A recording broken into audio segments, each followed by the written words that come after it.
Kutoka Iramba hadi Mjengoni, kijana wa shoka alianza kwa kalamu.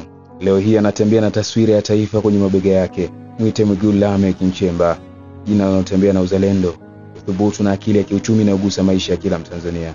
Na leo hii kupitia Daily News Digital na kuletea mambo makubwa manne usiyofahamu kumhusu Mwigulu Lameck Nchemba. Mimi ni Michael Samuel George, naweza kuniita Michael George OG Mtanzania. Karibu.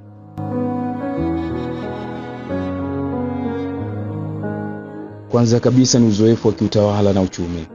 Kama mtu mwenye adhima ya kweli ya kuboresha taifa lake, Mwigulu Nchemba ana zaidi ya degree na cheti cha elimu. Ana uzoefu wa kutosha wa kugusa maisha ya kila siku ya Watanzania. Si tu kwamba aliingia kwenye muktadha wa uchumi kwa ndoto za kitafiti, bali alijivua mapambo ya nadharia na kuingia vitani kwa mikono miwili. Kama waziri wa fedha, aliongoza jitihada za kijasiri kukusanya mapato, kupunguza matumizi ya serikali na kuimarisha hali ya kifedha ya nchi. Hata wakati mwingine ambapo alikumbana na changamoto kubwa, aliendelea mbele kwa umakini na ustahimilivu. Mwigulu sio tu mtaalamu wa fedha, yeye ni kiongozi anayejua kuwa uchumi wa taifa hauwezi kusimama bila kumjali kila Mtanzania. Aliwapa nafasi wadogo na wakubwa, aliwajali wakulima na wafanyabiashara. Alijua kuwa kila senti ni muhimu katika kulijenga taifa. Uongozi wake unathibitisha kuwa si kila mtu anayeongoza anaweza kuielewa siasa ya fedha, lakini Mwigulu alifanya hivyo kwa mafanikio makubwa. Jambo la pili ni mshikamano na uongozi pale CCM, yani Chama cha Mapinduzi. Katika muktadha wa siasa za Tanzania, kujua kufika sio rahisi, lakini Mwigulu Nchemba alikubalika kwa nguvu, akaingia kwenye ulingo wa CCM kama mmoja wa viongozi wapya wenye maono, asiyeogopa kusema ukweli. Alikuwa na uwezo wa kuunganisha maoni mbalimbali ya wanachama wa chama chake, akiongoza kwa msimamo thabiti na busara. Katika kila mazungumzo na mikutano, alikuwa mfano wa mshikamano na matumaini. Hii ilikuwa ni hali ya kuwa miongoni mwa viongozi wachache wa kisasa wa CCM wanaoweza kusimama na kuzungumza kwa sauti ya kizazi kipya, sauti ya mabadiliko.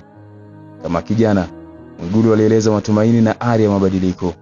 Kama kiongozi wa chama, alikusanya nguvu za wanachama wa CCM, na sasa kama waziri mkuu, nguvu zake hizi zitazalisha sura mpya ya siasa za Tanzania na serikali yake.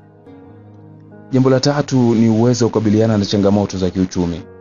Katika kila nchi, uongozi unajitokeza hasa unapokutana na changamoto, na Tanzania haiko tofauti. Mwigulu alipokutana na changamoto za kiuchumi, alijua kuwa aliingia kwenye vita isiyo na mwisho, lakini alikubaliana na hali hiyo kwa kutia shime na kutafuta njia ya kushinda. Aliongoza juhudi za kupunguza madeni ya serikali, kuboresha sekta za miundombinu na kuendeleza sekta binafsi ili kufikia malengo ya maendeleo.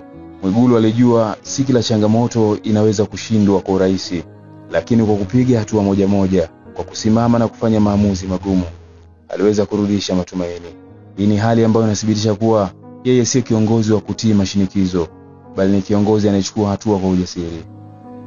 Na la mwisho, jambo la nne, ni leo hii tarehe 13 Novemba 2025, ambapo jina lake limeteuliwa na kuheshimishwa katika serikali mpya ya Rais Dr. Samia Suluhu Hassan, likipitishwa rasmi bungeni na wabunge. Mwigulu Nchemba ameonyesha kwamba nguvu ya kiongozi si tu katika maneno, bali pia katika vitendo. Uteuzi wake kuwa waziri mkuu wa Tanzania ni hatua kubwa kwa taifa.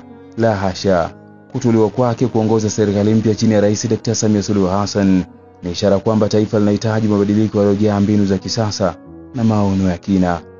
Kwa kiongozi ambaye ameona vikwazo na changamoto za kiuchumi, aliyejua kutafuta suluhu zaidi ilivyo kawaida, sasa anakuwa kiongozi mkuu ambaye atahakikisha Tanzania inakwenda mbele na mafanikio yake anajivunia kila Mtanzania. Katika nafasi hii, Mwigulu atakuwa ni mvumbuzi, mrekebishaji na kiongozi wa kizazi kipya. Naitwa Michael Samuel George.